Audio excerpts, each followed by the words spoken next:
My name is Samantha Tan. I'm a professional race car driver and team owner of Samantha Tan Racing. We're here at Daytona International Speedway and I'm here racing the number 38 BMW M4 GT3.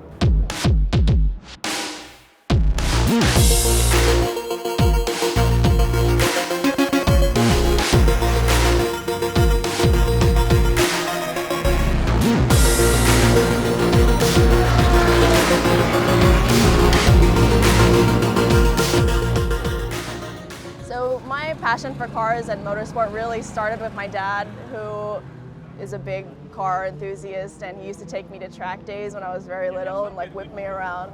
My mom used to call me a speed demon because I was always like egging him on to go faster. But when I was finally like old enough to reach the pedals, he would enroll me in a bunch of performance driving schools because I'm from Canada and the winters are crazy. So he wanted me to have a good, driving skills to prepare me for that.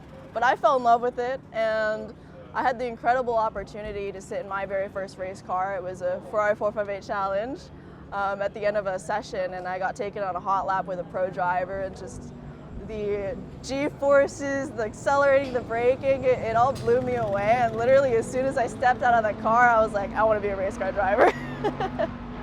So I've been a BMW fangirl for as long as I can remember. My personal car currently is a BMW M4 car that I went to racing school with, that I learned manual in.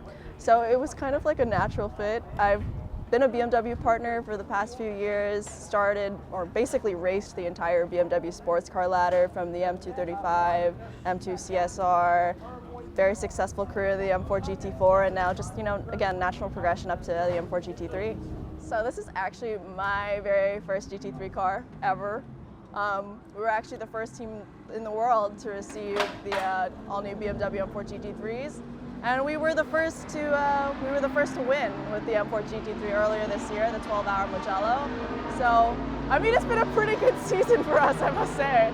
Well, it's definitely very, very different from the GT4 that I've been driving for the past 3 years in terms of all the extra downforce that we have and all the traction control settings that we have to get used to. But I mean, again, it was a natural progression. I feel at home in this car.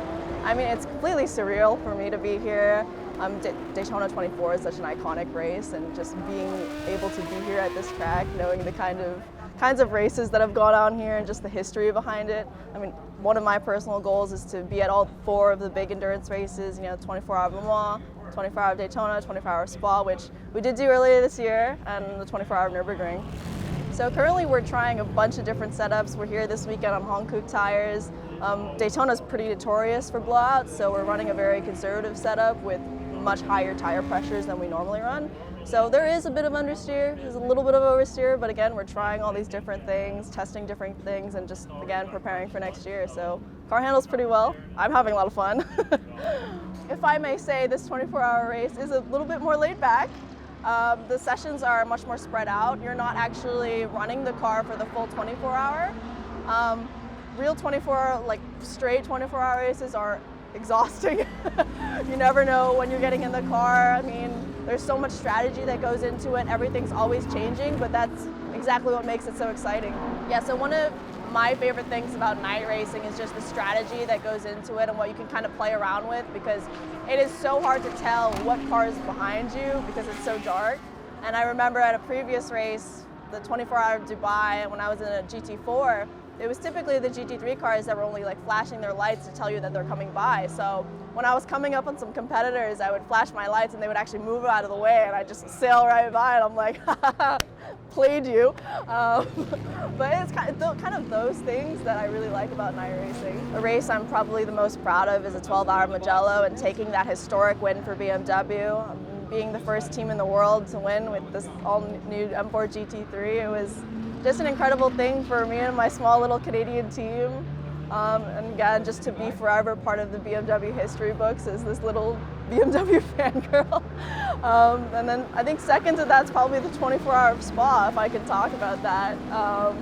Being there with 60 of the best drivers and teams in the world, I mean, it was just such an incredible experience. So my ultimate goal is to be the first Asian woman to win the 24-hour Le Mans, and I hope to be there in the next 2 years. And that's why we've been doing a lot more endurance races recently, and we plan to run the 24-hour Spa again next year.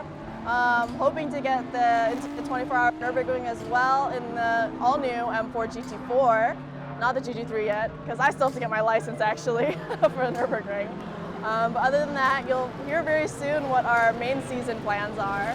And then hopefully in 2024, continuing more endurance races, and hopefully you'll see me at Le Mans.